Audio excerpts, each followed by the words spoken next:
Heads up.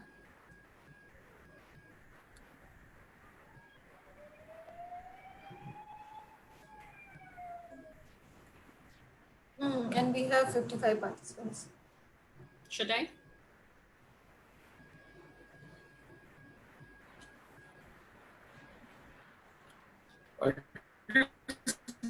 By the time you do some introductions and set the thing, some more may join. So I could, maybe wait for a minute and start. Yes.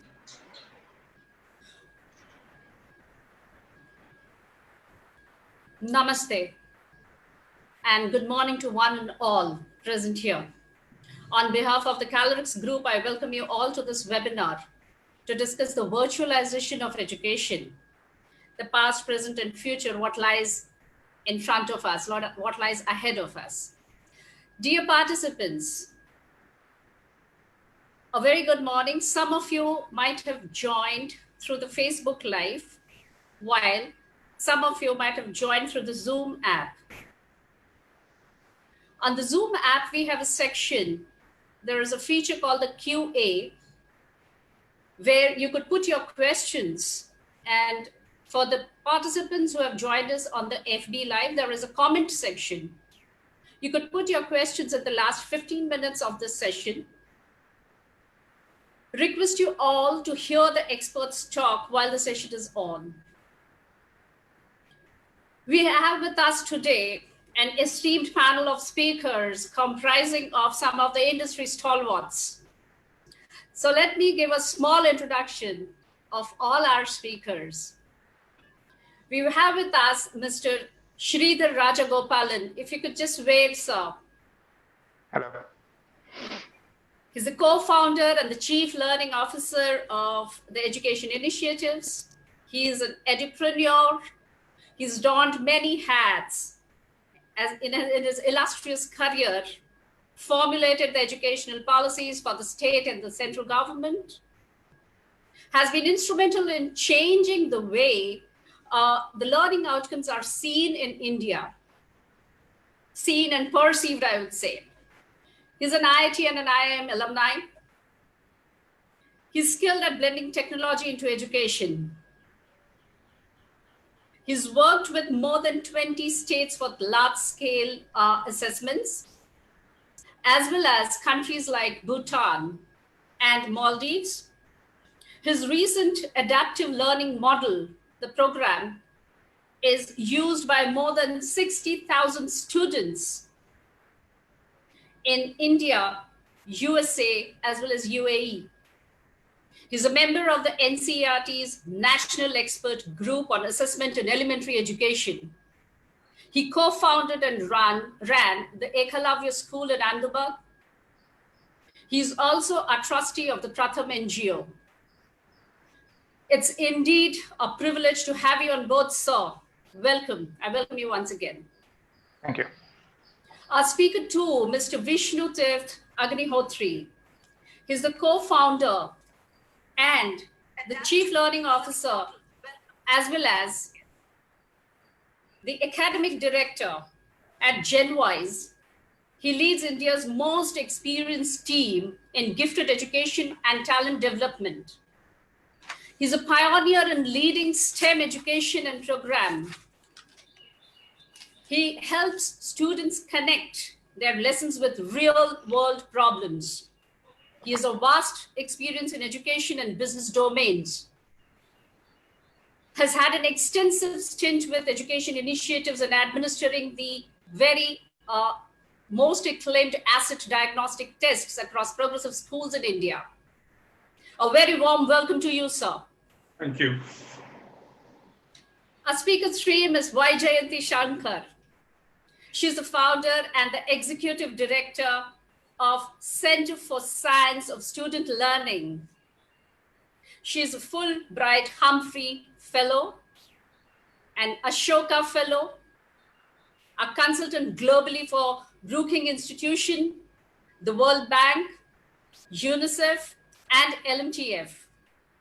She has been the pioneer in devising and implementing large-scale assessment studies in South Asia with more than 90 research and assessment projects covering 15 million students and teachers. Thank you, ma'am, for taking time out of your busy schedule to be with us here today. If you could just wave, yeah, for the participants, yeah. We also have with us our own principal, Ms. Nirali Dagli of Kalorex Public School, Ahmedabad. She has had her various stints as principal with some of the most prestigious institutions in India. Welcome, ma'am. Thank you, ma'am. So we've all seen that the COVID-19 pandemic has forced the schools across the globe, not only the schools, but educational institutes, to close and send students home. And this reality has forced a crash course for online learning plans as well as technology for students and faculty. In many respects, the education industry's move to remote learning or distance learning pretty much rhymes and resonates with the work from home move by most enterprises. Some of the findings which were done through a survey in lockdown 1 have thrown up some pointed questions to the education fraternity. My first question would be to the principal, Ms. Nirali Dagli. How did you manage this paradigm shift in the delivery, this whole shift of delivery of the curriculum from a physical space to a virtual space? What were the challenges faced? Now that it's almost 1 month of having transacted this curriculum online, what are those problems which, or I would say challenges, which still remain unresolved? Nirali, if you could answer that. Yes. Yeah. Thank you, ma'am. It's almost 1 month, and since I guess 20th of March, we were almost going virtual because the situations had really gone bad by that time. It was actually a very good shift for the teachers, parents, students. In the beginning, like everybody was very excited about the new change, but then slowly we started understanding the challenges also that were coming our way. We have faced a lot of internet bandwidth issues from the teacher's side as well as from the parents' side. We have faced a lot of anxiety regarding usage of digital platforms, because aligning the parents and students to use a digital platform all of a sudden, and missing out that special touch from teachers to getting on the other side of the screen, it has been a big issue we have faced. Though I can proudly say that we have been successfully been doing an entire month of good schooling without missing a single day. From pre-primary to class 10 we have been doing, but yes, the challenges have been there. And also there has been a big challenge in training all the teachers, because to get the teachers to work a digital platform on such a sudden note and on a regular basis, using various ways to engage the kids every day is really still a big challenge for us. I guess through the challenges we are sailing, but challenges are still there on the surface. Right. So if I have to just sum up what Nirali just said, is that the online classes are run for early primary till senior secondary. The duration of the array is anything between, maybe an hour to 6 hours, maybe 1 hour to 6 hours. Some schools, yeah. It is, we have actually kept it a little realistic in this for thing, to overcome a lot other challenges also, that it is not more than maximum 2 to 3 hours for even elder kids. Okay. So that they do not have too much of screen time. Okay, great. So the mode of the transaction of these lessons are maybe over emails, over the social networking sites, over the platforms like Zoom and Google, right? some of the schools who also upload it on the school portal. So these are the various ways, which it's done. So this lockdown has also revealed one thing, that the teachers and parents can join hands for this teaching learning process. That's also a revelation which has come out through the survey. My question is to Sridhar here. She has cited three things, three challenges, like the teacher trainings, the anxiety which comes with this everyday thing, which is an everyday affair, and third, of course, the internet access.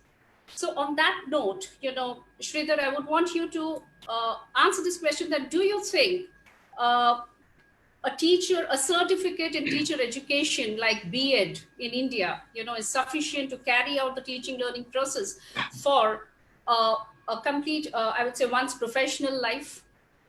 And do you look at NCTE, the National Council for Teacher Education, right, maybe redefining and rehauling the curriculum and integrating technology?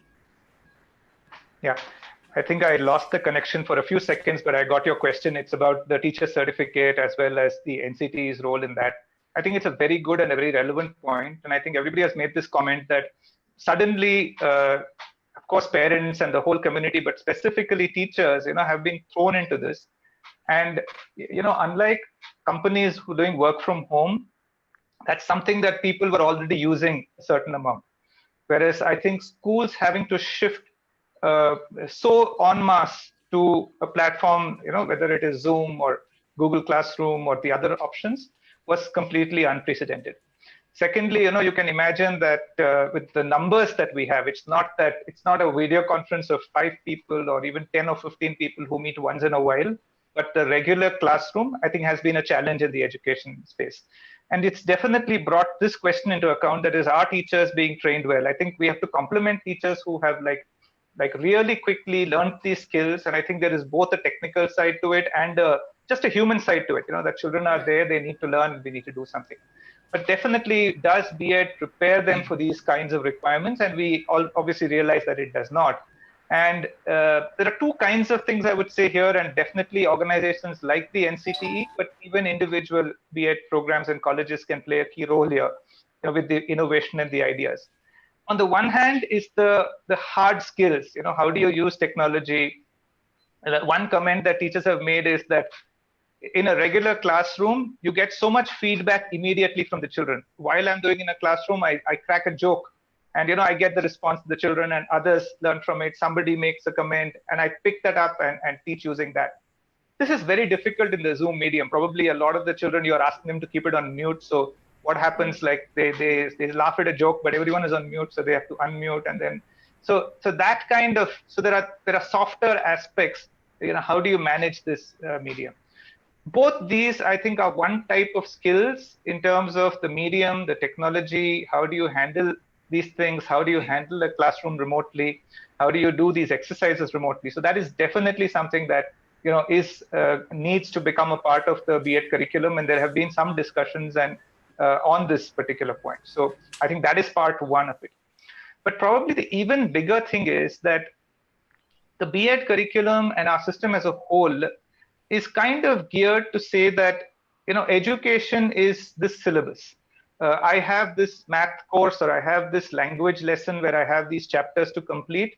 And a lot of the focus has been on completing that. It's our system, we all know this, has been extremely teacher-led. And a teacher-led system is more difficult to translate into a remote learning place. In fact, it's been teaching rather than learning. So I think the bigger challenge is that how does the curriculum emphasize, the B.Ed curriculum, train teachers to be thinking that education is about what the child learns. How do I promote that learning? So there are those lectures that I do, but apart from those lectures, the children learning on their own. I mean, we say that we always used to say learning is not a place, but an activity. And what we say is learning is actually not a place or an activity, it's an outcome. At the end of it, what did the children retain? What do the children learn? What do the children understand? And I think a lot of this can be addressed by the B.Ed curriculum training teachers. And I think the NCTE has an important role to play in this. And there have been some early discussions. So we look forward to COVID being used as an opportunity to make these positive changes in the system. Great. So on the mental anxiety bit, I would want to put the question to Vaijanti here. Uh, how effective do you think this mode has been in providing, though of course it's too early to say, but then, your views on, how effective it has been in providing soulful and fruitful experience? Well, it's not known yet, but then do you see features like the circle time, meditation, these becoming mandatory features for to be included in an online engagement? Yeah. Yeah. So, I mean, when this COVID situation has come in and most schools have shifted to the digital learning medium, a lot of focus is going on, whether the child is being able to complete his language or maths or science. That's where the current focus is. The struggle is there. But if you really look at like what James Heckman, is the economics Nobel laureate, talks about as the greatest return on an educational investment is, he says this is achieved when the child succeeds in life, but the success when it is dependent on the non-cognitive skill areas, like whether it is motivation that the child would bring in, or the social emotional skills, or the behavioral aspects that the child is able to do well, which leads to success in later life. And if a school is nurturing that and nurturing that, that is when you actually get the greatest investment return on the education. That's what he says. And if you also really look at it, even in 2019, even before the COVID situation happened, 14% of suicides, as per the National Crime Bureau, is due to failure in examinations. World Health Report actually talks about mental health being the depression being the greatest killer in this decade, only next to heart disease and so on. And we have about 9.8 million youths in 13 to 17-year age groups who are already in diagnosed with mental disorders. This is in 2019 data. So given that the entire medium has changed, the way of life has changed, and so on and so forth, you find that whether it's a learning experience or not. So when you're looking at learning, it's not only academic learning for the kids, but the teachers are learning, society is learning, everybody's undergoing different levels of learning to cope with that. And you also find that there's a lot of trauma that is sort of associated with it. So there is the World War II experience showed that trauma, when it happened, it didn't come out immediately. Much later, 5-10 years later, it started sort of manifesting in the society. So in that sense, we really do not know. Apparently, we may all look like we are okay, but what we are going through and how it's changing us very deeply, it will not be known. So there could be three types of fear. It could be a fear of life itself, for yourself or your loved one, or it could be a fear for losing out. For example, as a school, you may think that, am I doing enough? Is another school doing better than us? Are we really engaging in digital? Parents think whether they are doing sufficiently. Children think whether they are doing enough to cope, and whether are they losing out in this process. Then you also have the fear of adapting. Teachers may feel the medium is changing. Am I going to be relevant? Will I be really able to adapt? Children may also have a fear. Will I really be able to do well in education when the entire medium is changing, and so on? So all around, when you have these different types of fears, definitely there's likely to be trauma. There's likely to be an effect on the learning experience itself. So schools should basically look at counseling not only for students, but actively for teachers themselves and for parents. So if we are able to sort of do circle time or meditation or etc., but with an active counseling element, addressing these fears upfront, discussing about it, talking about it, even if you don't do anything, but at least bringing it out, these are very important things you should be looking at. Right. So, yeah, I quite agree with this, because upskilling and adaptation, these are two competencies, which will, and of course, the third one being collaboration, because if I don't collaborate, I collapse, right? So, well, from there, I'll come back to the point where Sridhar left, on the NCTE part. Right. So we do agree that it requires, both the COVID situation has only aggravated, or I would say it's only pushed or given momentum to this entire curriculum, the B.Ed curriculum, to be, integrating technology into it. My question is to Vishnu here. Do we really need a different pedagogy for the online distance mode of learning? And if you could just, explain that part. Yeah.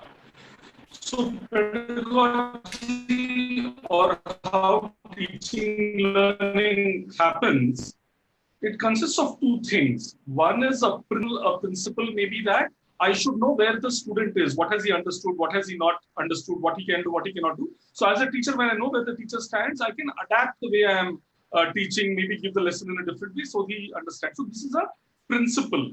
However, this principle can be implemented through different practices. I could have an informal question in class, there could be a formal quiz, there could be an essay which is written and I score it. I could give a task, do something and make this, I will observe you when you're doing it. So I would first of all want to clarify that sometimes what people think is pedagogy is actually a specific practice, right? But the more important thing I would say is the principle. So if you are, for example, Sridhar talked about the principle that the child is learning. You as a teacher are only providing an environment, certain mentorship, modeling, how to do something, but it is the child who is learning. So, so let's take an example of this, right? For example, the whole feedback thing which I talked about. Now, we were running a class a couple of weeks ago. So this was a math class. It was a challenging task. So this is not about the regular formal curriculum kind of math. The child is given a certain challenge and he has to figure out things on his own. It is related to some number theory taught in grade 5 and 6. But for the first 3 hours, the child doesn't even realize that. He's making those discoveries himself or herself. When we were planning for this lesson, we realized that one of the challenges is that unlike physical classroom, where part of the pedagogy, as you say, is I can walk around, I can see what students are doing in their notebooks from the expressions on their faces. I can make out, who's able to do that or not. We realized this will not be possible. But we knew that the principle is to know where the student stands. So we did 2-3 things, right? So one is we use the Zoom feature of polls, right? We already had the lesson plan, but we've not done it this way. But we said that there is no way with 15 students, we will know where they are. So first thing we did is we broke that lesson into simpler tasks. We said we will do the simpler ones and build them up in class. We will use these polls, and the polls were very helpful. Answers in chat were very helpful. And what we also did was the complicated part of it. We left it to homework, right? And now the interesting part about homework was that because the classes were on alternate days, so we do something, we give a homework, the assignment comes back, say, by next day noon, and then the teacher is correcting and giving very, very detailed feedback. So we had actually, after the course was over, many students said that we are getting better feedback and more personalized feedback in this mechanism, even though it is a little awkward. They were quite happy. So there are different things. So sometimes these new practices, like for example, one of the things the digital medium allows is that you can, so when you use a tool like Scratch, or you build code on code.org, or you use a tool like say Flipgrid, which allows you to shoot their own video, and these hardly take, the coding part may take longer, the video may take 5, 10, 15 minutes. So you are building something. Building something is a great way of learning. But in the physical world, building something, why is it a great way of learning? Because the learner gets feedback. Is this working or not? Then, he tears it apart, builds it again, right? Then next time around, he's learned something and he did the first time, right? It's like, I can read a recipe for making tea, but unless I make tea 100 times with different types of milk, different types of tea powder, I don't learn it. So the digital environment actually has some advantages in leveraging this principle of get the results, iterate again. So because in the physical world, sometimes it's very costly, right? Like you had the old film camera, you can't waste the film, then you have to give it for developing. But now with the digital thing, the way of learning has changed, right? You shoot 100 photographs and then you see what worked, what didn't work, and you change the settings. So I would say, I don't think in terms of practices, yes, teaching learning pedagogy perhaps needs change. But in terms of principles, I don't think the principles really change. Right. So this is typically an example of a constructivist approach, and the inductive and the deductive methods, which pretty much work in the physical environment. So how do we make it work, for the online or the remote distance? So the government initiatives which have come up, to hold the teaching learning through distance mode, like recent initiatives like the Swayam by the MHRD. Now, this MOOC platform has also given to many online courses. So, do you see what is the kind of benefits that these courses bring to the teaching fraternity? So, Vishnu, sir. Yeah. So I honestly I was not aware of Swayam, and after you mentioned, I went and took a look at it. I think it's a good initiative to bring many things on one platform. Right. Like I know many of the NPTEL lectures, many of the things are there. But it seemed to me that it's still very much teacher-led. Certain materials being given out there. So see, one thing I think we've learned about digital learning in the last few years. So, for example, when Coursera, edX, all these kind of MOOC platforms came out, there was a lot of promise. I still think these are very valuable places. I myself go and do some of these courses, but the completion rates are quite low. So, one thing I think we are learning is that people need a community to learn. It can be virtual. It need not always be physical. It can be virtual. But I think it's very hard for the average person to motivate himself or herself to learn in this scenario. Yes. So unless something like Swayam, one takes care of the community aspect, and see, community also works well when from your interest you are led forward, right? Right. So when you say that, oh, okay, I'm being made to think, I'm interested in this, do I get an opportunity?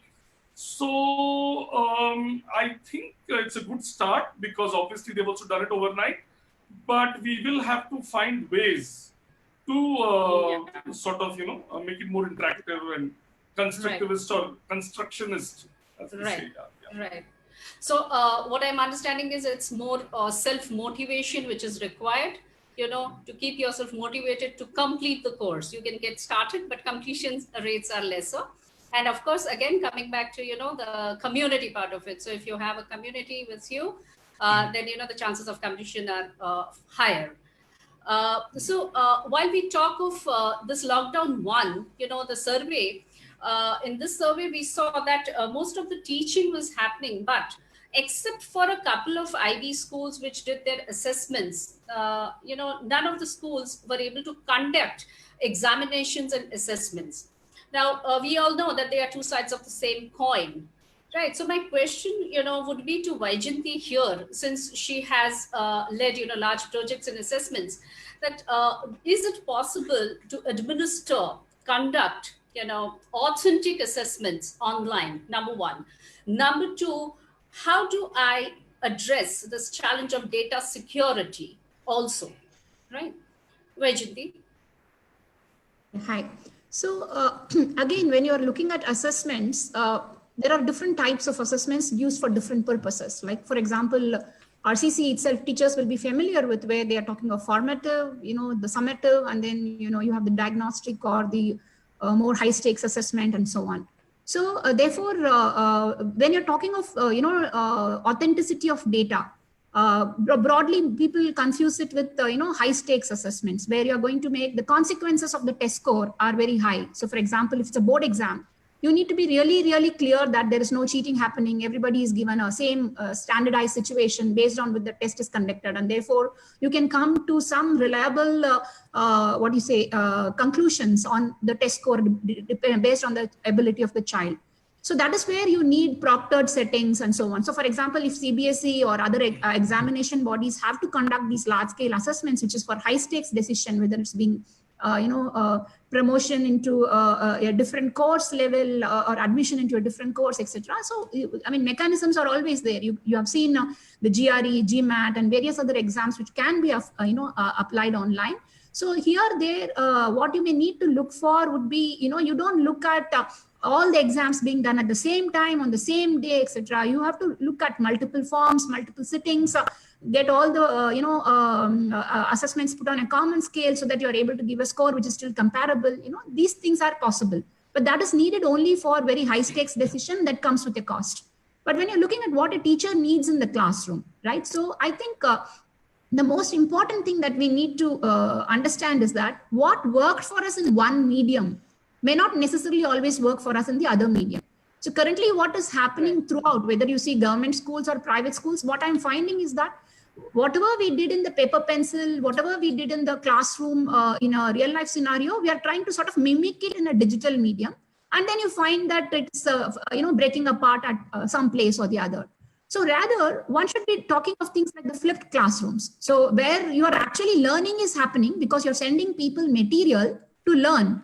And that material could be either videos, it could be just a story given to them, or it could be some content given to them. They learn and they actually come to this common classrooms for actually discussion related to what they learned. So you basically have the formative assessments happening on the online because prioritizing screen time will be very, very crucial, because as Nirali was sharing in the beginning, she said that you are limiting it to 2 to 3 hours, which itself is a very, very large time, because just 3 months back we were talking of limiting screen time to children, and they should be studying, and now we are saying that all of you have to be on screen time all through and so on. And then there is a paucity of gadgets. So it's not always possible for every child to have one tablet each in a home. And if let us say there are 4 people, 2 parents and 2 children in a home, and 4 of them are hogging up the internet bandwidth, you have issues, all of that related to. So I would say learning should be given in a way where the child is directed to learn, self-learn. So all you need is to provide the direction. Assessment and the formative or authentic thing, you bring it to the online mode. So as Vishnu was sharing, there are a lot of polls that you can conduct parallelly. There could be discussions. Children can put up burning questions for teachers, and teachers actually come on screen to discuss only those questions, and discussion happens. And so simple tests can be done through Google Forms and other things, where if it's only a text-based test, etc. But when it comes to much more like summative, where you're like looking at, a term performance and things like that, of course, there are always online providers. There are many online providers. I know EI is one. CSSL also provides a lot of online tests where, a demand, you can check saying that I'm grade 4 on this medium in this subject. I need a test. Can you conduct and give us the scores? So that all the data analysis, etc., goes along with that. There are lots of people, providers who are, where you have to, as a school provider, you need to budget some amount of thing to sort of go and buy those tests, So therefore, I would say look at assessments, divide it into 3 broader areas. Formative, which the teachers can do, could be done through Google Forms and other things. Use polls and other things. Use screen time mostly for discussing and assessing. Learning at not necessarily on a screen time where everybody needs to be present. And when you're looking at more like summative, where you want to come to certain conclusions about the learning, but it need not be teacher-led, etc., then there are online providers you could look for. There are online platforms where you can go and actually post your test, etc. You can look at all those things. When it comes to the stakes exam, then it has to be a different strategy. Right. And so just to sum it up, when we say the new method or the new pedagogy of delivering lectures, so I understand, assessments can be phased out, and while assessments can happen, the examinations still remain a big question mark, given the volume game. So Sridhar, would you want to add on to that? Sure, absolutely. So I think there's one, comment I want to start with, which is in the case of COVID itself, right? The world is seeing, we are all seeing that all experts kind of not only got it wrong, but even today we are struggling to figure out. We don't really know what's happening. So I think first and foremost, we should acknowledge that. I mean, I do say that this mode of online education that we have gone into is what I consider version 0.1. That means we are still far away from even reaching version 1. We all were pushed into it, we jumped into it. And it's like the very, very first mobile phone that was charging you, 16 or 20 rupees a minute, and it was too big, and people said it doesn't work well. And yes, it was like that. It took a lot of time for it to become good, and then it became very good. Smart, yeah.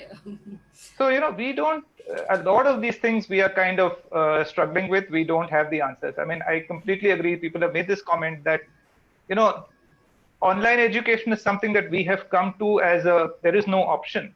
But then the amount of screen time, the fact that you are not able to communicate with children, there isn't a physical contact is a limitation. Virtual communities are not a substitute for the interaction that happens. I mean, one example we have seen, and we emphasize this point, we are an edtech provider, and we always say the role of edtech is to improve the quality and effectiveness of human interaction. So I agree with Vishnu that, the older children, the community is what is critical. In the case of younger children, I would say that it's often an adult. It's the teacher. It's sometimes the parent. In fact, we see in government schools sometimes that, there's a paucity of that. The parents are busy. If the teacher is less engaged, that is the reason the learning suffers, not because they didn't have digital tools or textbooks and so on. So I think that is the first point, that these are all, we are trying things here. Now on assessments, even the high stakes assessments, like when you want to do a school test, this is something that we had analyzed even before, that though there are people who will say that we will do a proctored exam. So if you see the GREs, for example, proctored exams usually happen at a proctored site. If you try to do a proctored exam sitting at your home, though there are people who offer this, they themselves tell you it is not very reliable. So there are limitations there. The broader approach is to kind of question, what is the purpose of the assessment? Why are we doing the assessment? Is it because we want to check what the child has learned, or is it because we want to give a score? And the score that is going to be testing everybody on this level of maths learning and this level. So this of course comes back to our very old question of, why are you assessing? Is it to give a mark and a score, or is it to identify weaknesses and help them improve? If it is to give a mark and a score, I would say that we don't have a very effective technique yet. But if it is to give feedback, to identify where they are weak, then sometimes online and computer-based methods can actually be even more effective, because I'm not restricted to the way a child kind of solves the problem on the computer. The way I use collaboration can actually be done better. But if in case I'm doing a high stakes kind of exam, I don't think we have answers, which is why not only in India, but even elsewhere in the world, there are very few people who have effectively been able to, and I think most countries are lucky that they have been at the phase where school has been closing. But, CBSE exams, wherever people have had to do final exams, they have essentially had to postpone it, and we don't have an answer. Some people say that AI techniques, will come in, but we are not there yet. We have actually studied many of these techniques that check if you, in one of them, if you bring a mobile phone, it detects it. But then we have seen cases where somebody brought a pen and the computer said it's a mobile phone, and funny things like this happen. Right. So I think we are kind of getting there in terms of using the medium to do effective assessments, but it also calls for us to, one, change some of our fundamental approaches towards, why learning. I look at it as an opportunity, because these were things we had to change anyway. And secondly, just to realize that, we don't have the answers yet. We will hopefully get some in the coming months, depending on how the situation goes. And some of these, we should make the changes even when COVID has gone away. Right. So to sum it up, I would say that we still do not have, very concrete answers, to authentic assessments. Number one. Number two, if we have to look at the new pedagogy for the online classes, we'll have to redefine it. Okay, because given today the situation is such that there's even during when the interactions are happening, they're pretty much the sessions are flat. There are these background inevitable noises, in a virtual space, which you can't avoid, which come from the student board. There are these technical glitches. Okay, once in a while, the sudden shift, of the medium as well as the mode has just left the teachers, perplexed, I would say. So the fraternity is today, in a huge dilemma, especially those, who were set for the chalk and talk classroom teaching.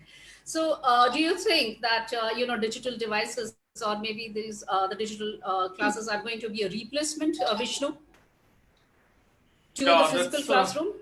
That's a great question. I think both are complementary, and I will elaborate on why I'm saying that. So as Sridhar said, I spoke about, I think the connect with the adult in the younger years, and for older children, the community, I don't think that is going away, we being human beings. So I do think some aspects of the physical classroom cannot be replaced. In fact, I don't even want to use physical classroom. I want to say the physical world, because sometimes actually physical classroom can be a terrible place. right? It can be an online environment can be a far better place, right? I mean, we know what we're talking about, right? We know there are classrooms where 40 4-year-olds are sitting cramped, with on chairs with their legs dangling, and I mean that's not a good physical environment. And there are online classes where really good things are happening. Having said that, the physical environment offers many rich things, right? We've done that with children. We've seen that. You walk along the road with them and talk about, what is a city. You get that emotional connect. So certainly, physical things, the classrooms have a lot to offer. You feel the warmth of the teacher. You can play with your friends. You can go out. You can stretch your legs. So you can do a lot of things. So I don't think it, as long as we are forced to, we have to be in this lockdown at home. But I think the moment you have an opportunity, even though I'm sure people are stepping out of their apartments and at least going to their balcony. Right. But on the other hand, I think digital environments also have a lot to offer, which may be different in the physical environment. So Sridhar is one of the key developers of MindSpark, which I was associated with the adaptive learning system. It really allows you to go at your own pace, right? This is very hard. A school cannot have one teacher per child. So that is one thing. Now there are some things which in a way are threatening to schools, but they're also a great opportunity for students. Now, if the best teacher of this subject is available in New York or, Hamirpur, it doesn't matter. Assuming the internet and, all those issues are solved. So suddenly a world has opened up where somebody who is a top scientist or a faculty in a higher education college, he can't afford to bring him to Ahmedabad or Bangalore for a day. The flight itself costs so much. Plus, he's a very busy person. He's very interested in working with children, but maybe he can give only 1 hour a month or 2 hours a month. But now suddenly we have the opportunity to, bring him in and interact with our children, which is fantastic. The other thing which I have seen, and I've been talking to our teachers, and before we started online only about a month ago, right? So before that, I was talking to other people, and I have found that many shy or quiet students, they have been liberated. Right? Because they have equal opportunity to ask question to the teacher, because the enthusiastic students who are less shy, they're talking all the time. So in a physical classroom, if I'm a shy kid, it's very hard for me. So in fact, we've had cases where the teaching assistant or the coordinator, he at the end of the class, he tells the teacher that, hey, these 3 kids are not talking. Should I call them and talk to the parents? Are they comfortable? And the teacher said, no worries. He was interacting with me throughout on private chat. Okay. Right? So he's actually into it. Homework he gave, very nice explanation of where he got stuck. So a lot of opportunities. In fact, one of the interesting things, like Sridhar was talking about, the learner is doing the learning and, we are only promoting it. I have seen this coming out now. So for example, many children are not used to explaining where they are stuck. They are used to either giving the answer or saying, I couldn't get the answer. Right. So some children are able to do it naturally, some children need to be trained. So one thing we have noticed is that from the first day to the last day of the course, there is a huge improvement, I would say, in their metacognition. They are able to say that, sir, madam, I got stuck here. I came till this point, and at this point, something, did not work. So I see a lot of opportunities in the digital classroom, which the physical is limited by. One of these things is also, I'm not going to go into details here, but there are completely new ways of learning. For example, writing was a technology. Right. Writing was a technology. Before that, people could only communicate verbally. The printing press was a technology, right? Where suddenly thousands of the same thing could be produced. And all these technologies changed learning. They not only changed learning, they, I would say, increased human intelligence. Human intelligence is not just inside your mind, it is also the medium you use. The moment, zero was there. Before that, there were Roman numerals, there was no zero, there was no place value. it was extremely difficult to multiply large numbers. But with the technology, or the medium of zero and this thing, you could do a lot more things. Similarly, with computers, computer simulations, the ability to write code, do various things, many more things are possible. But I think we are at 0.01. Right. Sridhar said 0.1 of how should learning be when all these tools are available. And I can later on some other webinar we'll take that conversation. But today children can 8, 10, 12-year-old children can, which people, only some very highly qualified people could do before. One simple example of this is kids making apps, right? 10-year-old and 12-year-old kids making apps, for example, learning through that. Yeah, so I will come back to that one point, very relevant point which Vishnu had, in terms of the psychology of the students. Now here I have a question for Vaijayanti, since she has been doing this work, in the areas of school climate. Right. So in your work, if you could share your experience, today, what we are seeing is we'll need, especially its relevance to the cyber psychology among the staff and the parents, as well as the teachers. If you could explain the school climate bit, ma'am. Yeah, so for the last 3-4 years at KSSL, we have been looking at the entire area of socio-emotional learning, because the Sustainable Development Goals basically says that children should not only be looking at literacy, numeracy sort of things, but also higher order skills, along with that interpersonal and social skills. So schools are expected to be places where children are supposed to be picking up interpersonal and social skills, just not academic skills alone. So then comes the question, therefore, what are these skills? Is it about attention? Is it about memory? Is it about, understanding emotions? Is it about behavior regulation? Is it about attitudes? Or is it about something related to the school environment itself? I mean, school environment, and that's where our work on school climate comes in. So we have been doing a lot of assessments and battery of assessments through a large scale study across multiple states and private schools across the metro cities, where we are looking at 4 areas: social emotional learning, attitudes, children have, the school climate, and the learning outcomes. So school climate, I specifically talk about climate because you asked about it.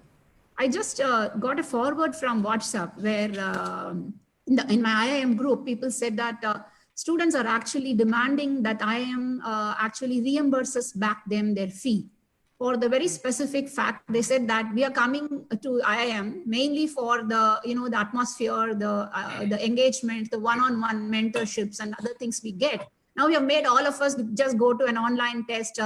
Everything is an online material to learn, etc. So we are missing the medium, and therefore so the question therefore comes in like the climate. So therefore, what is actually the climate? So why are certain schools considered to be really good repositories of learning, and where actual learning happens much better than other environments, etc. So you look at these 4 phases. One is resources. You look at things like relationships in schools. You look at things like learning climate, and also the social learning.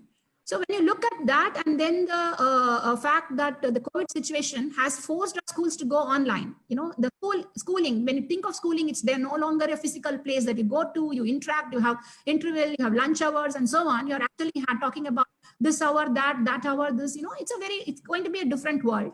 Let us not delude ourselves saying that this is going to go away in 1 month, somebody will find a vaccine and we are all back to the same place. No, I think this is going to be a new way of life. It may be a hybrid situation, or it may be prolonged digital learning, etc. So in that case, so what do you do about it? So for example, when you look at resources again may not be only resources you provide. The resources could be what the child is having at home and so on. Right. One of the main aspects we found also was a safety. So safety schools are considered to be safe places where parents send their children to. Now, if the children have to engage online, there are many parents who have expressed themselves in the last 1 month to me, where they said that we do not know how to, gadgets are given to children. We do not know how safe it is for them, and so on and so forth. Relationships, a relationship between teacher to teachers, teacher to student, student to student, and so on. So what happens to all these relationships? So now not only is there social distancing, it's also virtual. So therefore, social distancing should not result in social isolation. Right. So, though Vishnu gave the positive spin of the aspect where children are also coming out, like if those they those who felt that they could not express themselves in a normal thing are finding themselves equivalent to expressing, etc. But it could be also the other way. So we have to look at both the scenarios, etc. So Right. school climate would undergo change. The way school is perceived will undergo change, and therefore it's very important that schools are cognizant of all the aspects of school. This and pro-social learning specifically. School is a place where you expect child to learn to collaborate with each other, to care for each other, to sort of give and take, and develop empathy, various number of skills. Now if everything is going to be digital and it's all about like engaging with an online virtual medium, therefore how do you ensure that the children are adequately having what you call as the social skills itself, the pro-social skills itself? So being cognizant of all this, not only addressing the STEM education and other things, but also coming up with mechanisms whereby schools are also not shying away from this, co-opting the parents into developing this, and having some sort of measurement mechanism to know whether you're moving or Right. making stay here are important. Right, right. So I will come back to the first challenge that Nirali had put up, that's about the teacher trainings and the mental anxiety. I think we have had a very healthy discussion, but the internet access and the digital divide, which pretty much exists, in this continent, the subcontinent. So Sridhar, my question to you would be, how can schools, devise this plan to bridge the digital divide among the students? I mean, given this whole expanse, if you have to look at the whole education system in India, so some, who have very good high technology access, vis-a-vis some who have limited, and vis-a-vis those who do not have any access. Again, you have parents, who might have a very a smart device with a big screen, whereas another student, who's not having access to this. So is it going to just create more divide between the haves and the have-nots, Sridhar? Yeah, no, I don't think that has to happen, and I think at least the opportunities can be on the positive side. So, see, definitely the lack of access to devices, maybe the lack of internet connections. This is something that we have faced because we were suddenly thrown into this. Right? Even within a classroom. So obviously, you may have certain rich schools and rich areas where everybody has access, but then a lot of intermediate schools where some children have, some children don't have. And I think one of the realizations that people have had with this experience is that that is an important mode for learning, whether it is in a COVID situation, whether the situation gets prolonged, or it's a situation where we move into a hybrid mode with that also being used. And fortunately, I think we would agree that one, the cost of devices like tablets and even the low-cost phones, and two, the cost of internet access, with the way technology is developing.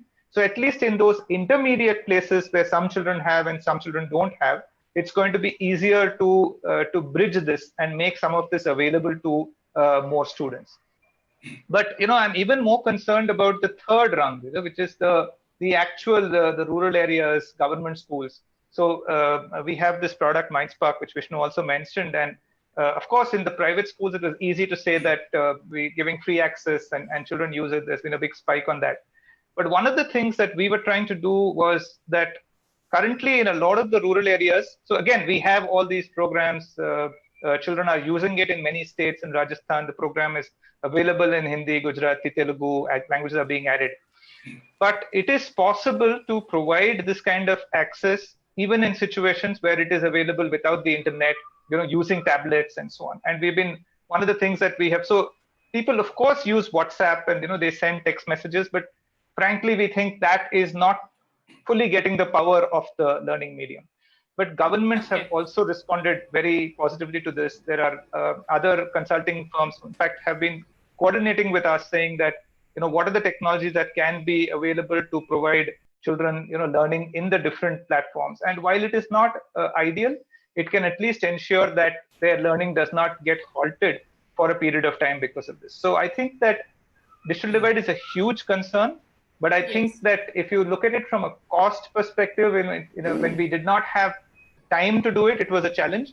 But when we have time, if society chips in, schools chip in, partners, educational, edtech firms come in, it is actually easy for us to ensure. It's actually easier for us to provide more equitable digital access than to provide equity in other areas. So I think this is an opportunity again for us. Right. So my next question, would be to Vishnu. So in this scenario, do you see the new entrants, edtech companies taking over the schools completely? Do you see new entrants into this area? What's your take on it? I mean, or do you see it a hybrid model where basically the physical school, marries the online school? So are we looking at a hybrid model?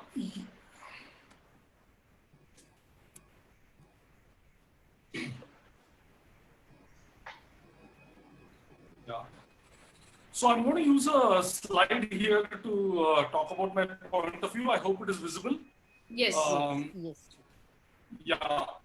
So I think we should not underestimate. See, what has the school been doing? The school essentially is the community where children spend maybe even 10 or 12 years, right? From the time they are 3 years old to they're 18 or whatever. And it would be very sad if we underestimate the knowledge schools have about children. I think schools are looking at the education, they know the family background, they know the socio-emotional thing, they are in the local community, they understand so many things. Yes, edtech companies also understand many things. Sometimes they understand things which schools don't understand, but that doesn't mean that they can replace the school, right? In certain specialized things, yes. Maybe if an adult or a 17-year-old wants to learn writing or coding, I can imagine that, they could replace the school in that kind of a function. But in terms of the holistic, I mean, I know holistic is a much bandied and sullied word now, but it has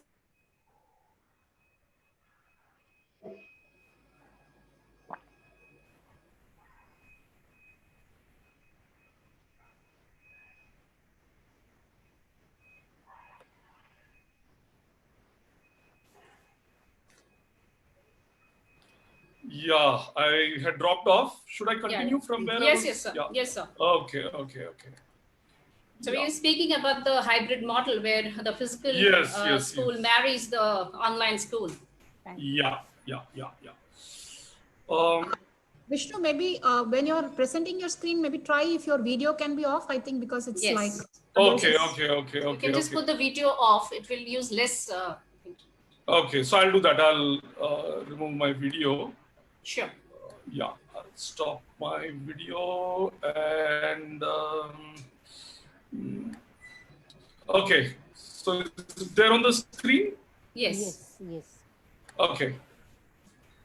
Yeah. See, so I think there are three things. So I've already talked about the community, the school, which has a lot of knowledge about the child. And then the instruments. Instruments were always there, right? There were books, there were computers, and so on, and games, materials. And the school was putting all this together in a sensible way. What made sense to their community, their parents, their children. So the school always played that role. And then there is the larger system. There is an examination system. There is a higher education system. There is how employment happens in companies. So when Sridhar about that we are at point 1 of using this whole digital thing, I think one of the reasons for that is because these instruments, the new instruments, so Google Classroom, whatever, MindSpark, these have been used very, very less, right? They have been used less. And something improves when you use it. When you use it, when you put the pieces together, you try to make sense of it, then it gets used and improved, just like mobile phones in Sridhar's example. Right. So I think, in fact, I read a very nice quote on Twitter a couple of days ago. We don't have enough time, right? So we don't have a choice now. So we must see which of these instruments. Right. So I think there is an internet bandwidth issue? I will leave the screen share. I will just finish what I had to say. Yes, I don't sir. need the screen now. Yeah. So basically, I think yes, a hybrid model I think is needed because the digital environment and the instruments definitely offer some alternatives. There are already some people trying to build communities which are not schools. So because of lack of time, I won't get into details, but there is something called the Minerva Project, a 4-year undergraduate program, where the undergraduate students live in 4 different cities in different parts of the world. They go out and do project in the city, which is the physical environment part, and the rest of it is online. And it is 1/3 the cost of the expensive US university because they don't have all the infrastructure and all that. There is a virtual school in France where one of our teachers is teaching. 4 times in a year, the students come together. So there are many examples of this. The system has to support this. Like, to make a quick point on assessment, I think we have too many assessments which tell us nothing. On the summative assessments part, the board exam tells you nothing, right? Then the entrance exam, certain entrance exams also tell you nothing. Therefore, the employer makes his own assessment again. Actually, if there were good assessments, and there are people who can develop this, if you knew what the child can or cannot do, a lot of premium, especially in tertiary education, will go away. There is a coding school called Lambda School. There is no fees upfront. 9 months you do coding, you have a pass or fail, and then you pay a certain percentage of your salary after you get a job. Again, they may have initial issues, but all this can work. You don't need a 4-year computer science degree to do most coding jobs. So I think the whole system has to be looked at, not just school, higher education, employment. Yeah. So on that, my question would be to Sridhar here. So when we are talking about, so of course, COVID-19 has, pushed the remote learning mainstream, and some institutions are clearly, they've been caught flat-footed. Okay. And so do you think homeschool is going to be the next future, Sridhar? So yeah, currently we are having compulsory homeschooling, right? I mean, apart from the teachers, it's the parents who have been totally thrown into it.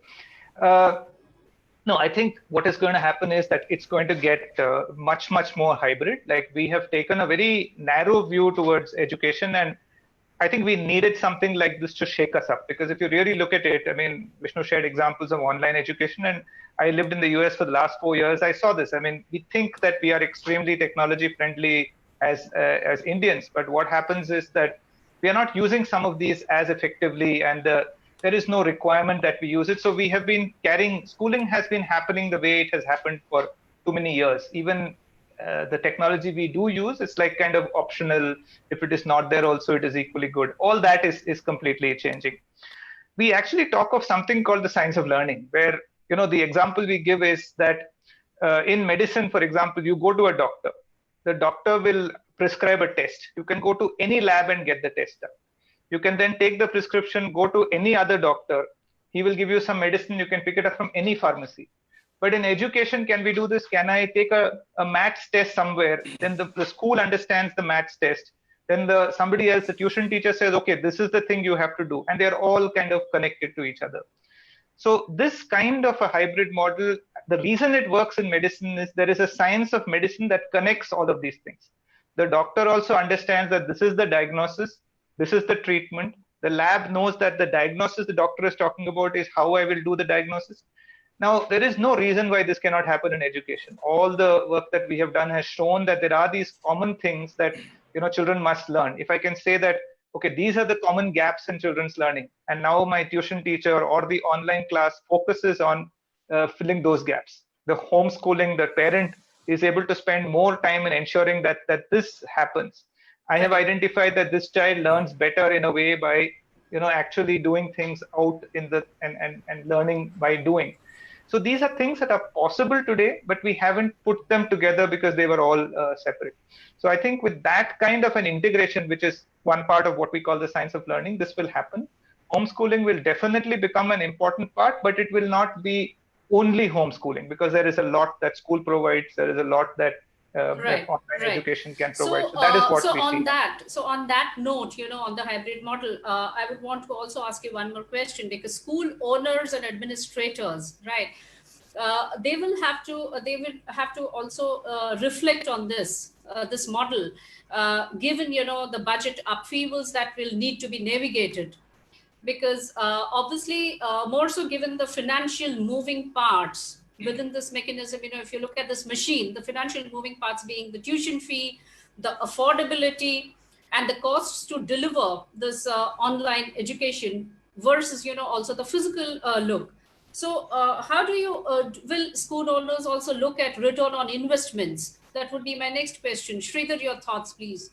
Yeah, no, I think that all these issues actually have a simple answer, but the reason it looks complicated is because we have got our goalposts wrong. And sometimes it doesn't sound good to blame government, but I think this is one of those cases where I think that unlike many other sectors, education is controlled to a large extent by government. So what is the goalpost? Why are children going to schools? What is the goal of their learning? And this, whether we like it or not, eventually gets decided by the way an education system is organized. So today in India, we would have board exams, and everybody is kind of aiming towards those board exams. Now, unfortunately, these board exams do not focus on real understanding and real learning. And so, there is, okay, you're passing the test, and every class, therefore, is working towards that goal. Some people, parents who have the means say, no, this is not good. This is not giving my child skills. I will go to this expensive online program and work outside school. The school owners realize this, but now they don't know what to do, because the government is telling them, you have to do this. You have to do this thing with teachers. You have to train students this way. Now, instead of this, suppose we said that no, learning is going to be, so India is going to take this test called PISA. That's just one example. We have our own tests, like I said, we talked about these. If assessments were really measuring learning, and we were saying that the goal of education is to improve real learning in children, then the advantage that schools have, which is that they have these experts called teachers. I think we sometimes underestimate the skills that teachers have in terms of how do I help a child understand? How do I help a child manage? It's not only about academic learning. We talked about socio-emotional skills. So schools have a lot of things which are unique, and they have a right, I think, to say that, okay, we are offering this service which is of need to the children, but I will call upon edtech providers. So in a proper model, each of these players has a set of skills and is adding innovation. But today, I think this is, even things like fee control, which we are strongly opposed to. So these are distortions. The fact that our goal is not been learning, but has been getting marks in board exams or school exams are distortions. I think the more that school owners also try and change these things, rather than just going by, okay, this is what the system needs and we will follow. I think we can move to a point where the strengths of schools, online players, independent consultants, as well as homes and the family can be used to ensure that children put all this together to use and to learn, as well as grow holistically and grow well. Right. So clearly what we are seeing is blended, it's going to be a blended learning. That's the way forward. And while there are some questions, which have come up from the audience, can we take those questions from the participants?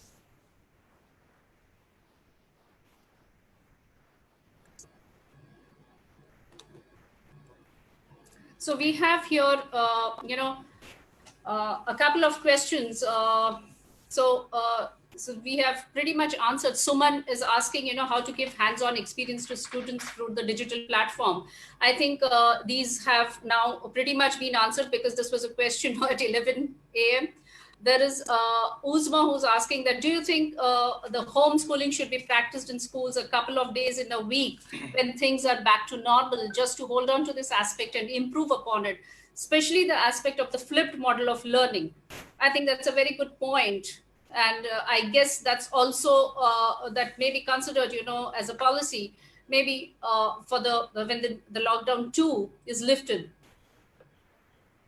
There is one question, on the education initiative can be a strong tool of assessment. How can it be adopted to online teaching? So I can, I mean, I will also answer this live, but yeah, this is a product called Detailed Assessment, which is a formative assessment tool that allows teachers to, in a normal situation, it is used by the teacher to give feedback to the child. But yes, it is now available and parents can use this directly to understand. And so actually the model we work in is, it is still through the school. The school is still doing it, but then the test is taken by children and they get a picture of the learning. So one of the questions that we have got is that, people have been learning online for the last 1.5 months, but we don't really know what has the quality of learning been. And a test like DA or the detailed assessment actually gives you detailed feedback on that. So yes, this is possible. One can go to our site at eiindia.com, but I can also type in this answer. And these are tools that can be available for use by schools at home online, and parents can get a picture of how the children are learning as well as the teachers. So there's another question by Maninder Bhatia, that online assessment for small students are not very comfortable below grade 3. I think Vaijayanti has already answered that part, how to go about these assessments and the different methods and formats. There is Sunanda Rao. She has a question for Vishnu Tirth. She says, how will you get the practicals into consideration, especially physics and chemistry for class 11 and 12? Yeah, so I think practically I'm hoping that, there is some easing and perhaps, fewer students will come at a time and do things in the lab. There is some technology. For example, I know there are, I have my friend's daughter in Sweden is doing her undergrad and she's actually doing her biotech lab virtually, but I don't think that is something which is available to a large number of people. And the other thing is, I think sometimes there is no tearing hurry on these things. I think if children do their practical tests 6 months down the line, I don't think the system will come crashing down. So these things can be scheduled, managed, can be provisionally. And schools can give a view of what the child is able to do. That can be trusted, right? Just like IB has a predicted score, and then later the IB thing comes. And as far as I know, the predicted score is probably being honored now for admission. So yeah. Okay, there is a question for Nirali here. So they recently bagged the Excellence Award for Salute to Teachers. So Sunanda Rao puts this question to Nirali. So she's curious to know how teacher engaging all students in one class and how do they manage assessments? What we are doing is, for the smaller, younger kids, we are putting on assignments. We are, as Vaijayanti ma'am and others also shared, that assessment, we are not taking it as a serious assessment, but yes, we are trying to understand how much the learning outcome has come. So for the younger kids, we are putting up assignments which they can do and which can test their understanding. Whereas for the elder kids, we are also doing through the Google Forms. So we are able to understand that they are able to answer the and have at least we are able to understand that the learning outcomes are achieved or not. There is a question. Nirali. So there's a question from Mr. Sami Ghosh to Vaijayanti. He says that can we have coffee room and resource areas in online learning like we have for the IB online workshops? Does it work in schools? Yeah, so yeah, of course you can have the coffee rooms, no coffee, but you have to fetch your own coffee at home. There's a question for Sridhar now by Sunanda Rao. How are students going to learn life skills and collaboration when we are going digital? So clearly it's a hybrid model. So yes, Sridhar. Yeah, so, absolutely, the fact that certain types of life skills and collaboration skills can actually be taken up very well through online projects. Not to say, that's what, again, it's not a one solution fits all, but there are a number of examples of projects where people actually have to work together. One of the advantages of this actually is that children can work to their strengths. Like somebody is able to present something in a very nice way or write it in a very nice way. Someone else may go into the planning part of it, the design part of it, but they are working together. If I work in my piece and you work in your piece, it doesn't work together. And a lot of studies have shown that the kind of skills that children need to do this together is very similar to the kind of collaboration skills they need in real life. So some of these skills can be developed, but I will go back to my earlier comment that, we are at 0.1. So I don't want to say that, this is a substitute or everything can be done equally well. But I mean, sometimes it's a little surprising that some of these things can be done quite effectively in this medium. Right. So Sami Ghosh asks the question, what are the closest digital alternatives available for science lab work? I think Vishnu has already answered that, or maybe you would want to take this on. The closest digital alternatives available No, there for are the various, science lab. Yeah. I mean, there are various alternatives. I don't have detailed knowledge of that. But yes, it will anyhow take some time to adopt, even if these things are there. I am aware of something called JOV Science Lab, which provide access for higher education, where sometimes you can't do the experiment yourself, but because these involve very costly equipment and so on, so those things are there. So I think these are things will have to be researched and tried out, and even if something is available, you can't immediately offer it, right? As a school teacher or a school leader, you have to evaluate and see the thing. And right. There is a question, from Smita. Smita asks, do you think it will be liberation of education in true sense, as students can take exams of different boards of his choice for different exams? Now, do we give this opportunity of choice for boards also? So if it's homeschooling, yes. So, Sridhar, if you could take that question. Yes, I think that the liberation is not coming from the online, offline medium, but the liberation is coming from this focus that what matters is learning. So there are certain trends, like the fact that every 3 years or 4 years, something is going to change in the way that we live and work, and people have to develop new skills. So these kinds of things need children to have flexibility to pick up and do the exam that they want, or it could even, it's also about choice of subjects.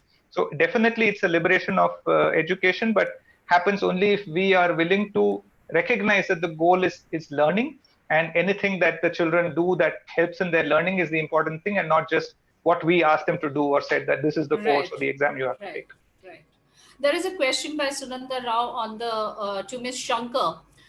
If digital is the new norm, then are we going to have play schools also going digital?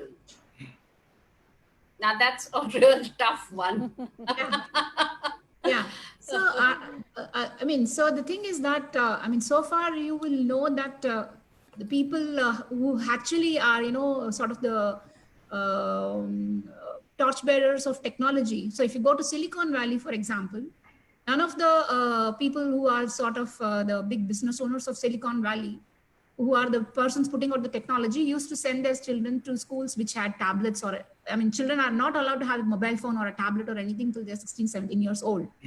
And so the digital haves and have-nots had a different story there. We used to say that, therefore, is it like those countries where there is no possibility of sending them to see these types of, really high quality schools are going to be ending up with digital learning or not? But now I think COVID has made it a sort of a leveler. Everybody does not have any other go, whether you're rich or poor or etc. You have to figure out ways in which you can learn while being at home.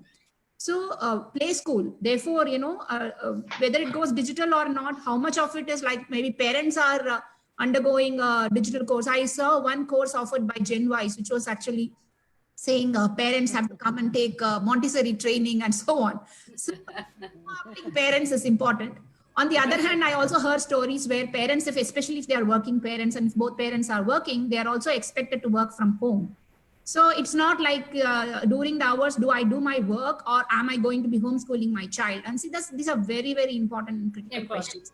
I think at least for the next 1.5 years, even if the child does not go to school, even if the child is not learning, but as long as he is picking up emotional skills, is able to handle his own behavior, etc., fine. Language and maths can always come. It's not that it's going to be lost. Just immerse him in some environment where he's able to be surrounded by more words, languages, and so on. Not necessarily the typical formal learning that you need to. Right. So let me wrap up this session, with some key questions to the audience, to all the participants. So will edtech companies, make the physical schools redundant?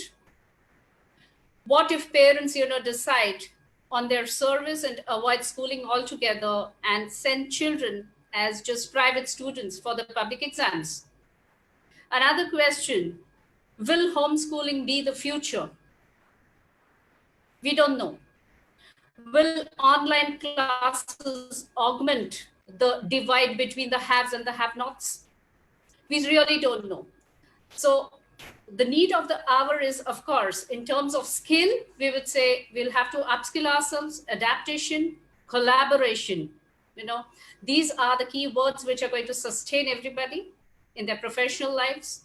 Secondly, if you're looking at the hybrid model, then its affordability is a question, for the school owners, right? How do they bring about this hybrid model? With this, I would want to wrap up this session, participants. It has been wonderful. It's been complete happiness. Last I would say 1 hour and 20 minutes of happiness for me to have interacted with such an esteemed panelists. We do look forward to, meeting in person, moving out of this virtual space someday, right? And stay home, stay safe, stay connected. Thank you all. Thank you all. Thank you very much. Thank you so much. Thank you.